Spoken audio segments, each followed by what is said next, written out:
जर का तुम्ही चॅनलवरती नवीन असाल तर लाईक आणि सबस्क्राईबचे बटन क्लिक करायला विसरू नका। त्याचबरोबर बेल आयकॉनचे बटन सुद्धा क्लिक करा, जेणेकरून माझे असेच नवीन व्हिडिओ तुमच्यापर्यंत पोहोचू शकतील। हॅलो फ्रेंड्स, स्वागत आहे तुमचं पुन्हा एकदा रुपालीज किचन अँड ब्लॉग मध्ये। तर आज मी इथे बटाटे आणि बीन्सची मिक्स रेसिपी बनवून दाखवणार आहे आणि ही रेसिपी एकदम साध्या आणि सोप्या पद्धतीमध्ये मी तुम्हाला बनवून दाखवणार आहे। आणि ही रेसिपी खूप इझी आहे, त्याचबरोबर सिंपल आहे, त्याचबरोबर खाण्यासाठी सुद्धा खूपच टेस्टी आहे। तसेच बीन्स आणि बटाट्याचे कॉम्बिनेशन सुद्धा खूपच छान आहे, ज्यामुळे भाजी खायला खूप टेस्टी लागते। तर पुन्हा एकदा स्वागत आहे तुमचं आपल्या चॅनलवरती रुपालीज किचन अँड ब्लॉग मध्ये। तर आज मी इथे बीन्स आणि बटाट्याची भाजी बनवणार आहे। त्यासाठी आपल्याला काय काय साहित्य लागणार आहे ते आपण पुढे पाहूया। चला तर मग रेसिपी स्टार्ट करूया।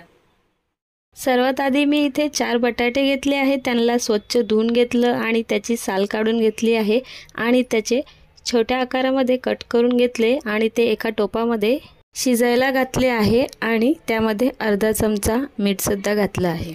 आता हे बटाटे आपल्याला 8 ते 10 मिनिटं मीडियम फ्लेमवरती शिजवून घ्यायचे आहे। आणि आता इथे मी गॅसवरती एका कढईमध्ये तेल गरम करायला टाकलं आहे।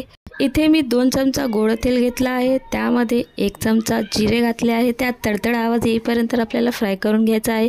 त्यानंतर मी मीडियम आकाराचा एक कांदा कट करून घेतला आहे, ते सुद्धा आपल्याला व्यवस्थित फ्राय करून घ्यायचा आहे। आता हे आपण मिक्स करून घेऊया गोल्डन कलर येईपर्यंत।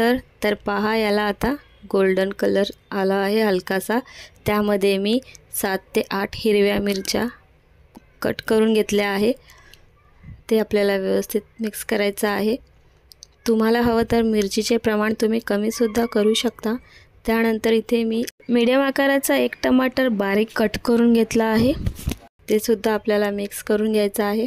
त्यानंतर इथे मी 1 चमचा हळद घातली आहे, त्याचबरोबर 1 चमचा धनिया पावडर सुद्धा घातले आहे, जेणेकरून आपल्या भाजीला छानशी अशी चव येईल। आणि हे मिक्स करून घ्यायचं आहे, व्यवस्थित आपल्याला फ्राय करायचा आहे।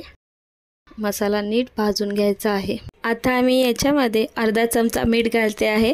आपण बटाट्यामध्ये सुद्धा अर्धा चमचा मीठ घातलेलं, तर कमी प्रमाणातच आपल्याला मीठ घालायचं आहे।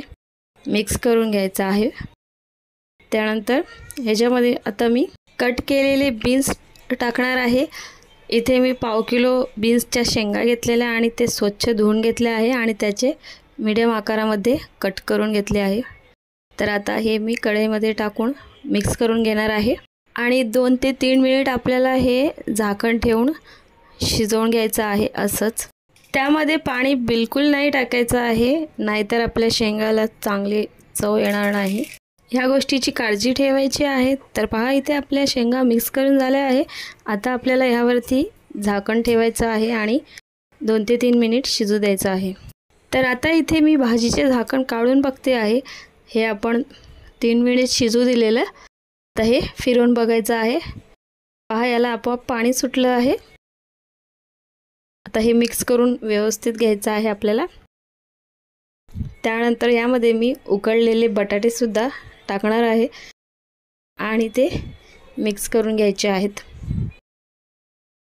बटाटे हे आपण आधीच उकडून घेतले आहेत, त्यामुळे आपल्याला तेल इथे खूप कमी प्रमाणात टाकलं आहे। तेलाची जास्त गरज नाही पडली आपल्याला आणि कमी तेलामध्येच आपली भाजी बनून रेडी झाली आहे। त्यामध्ये मी थोडासा कोथिंबीर घातला आहे कट करून आणि आता हे सुद्धा आपल्याला मिक्स करून घ्यायचं आहे।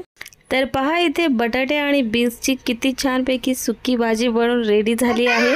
तर तुम्ही सुद्धा आपल्या घरी बटाटे आणि बीन्सची सुकी भाजी अशाच प्रकारे तयार करून बघा आणि कमेंटमध्ये नक्कीच लिहून पाठवा ती कशी बनली आहे ते। आता आपण हे ताटामध्ये सर्व करायला काढून घेऊया।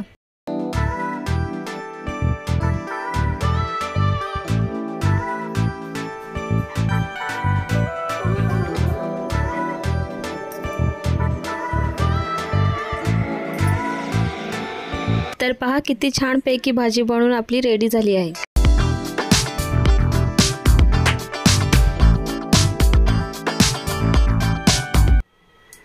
तर तर कशी वाटली तुम्हाला आजची ही रेसिपी? जर का तुम्हाला ही रेसिपी आवडली असेल तर आपल्या चॅनलला रुपालीज किचन अँड ब्लॉगला सबस्क्राईब आणि लाईक आणि शेअर करायला विसरू नका। त्याचबरोबर बेल आयकॉनचे बटन सुद्धा क्लिक करा आणि पुन्हा भेटूया आपण अशाच एका नवीन व्हिडिओमध्ये। चला तर मग बाय बाय।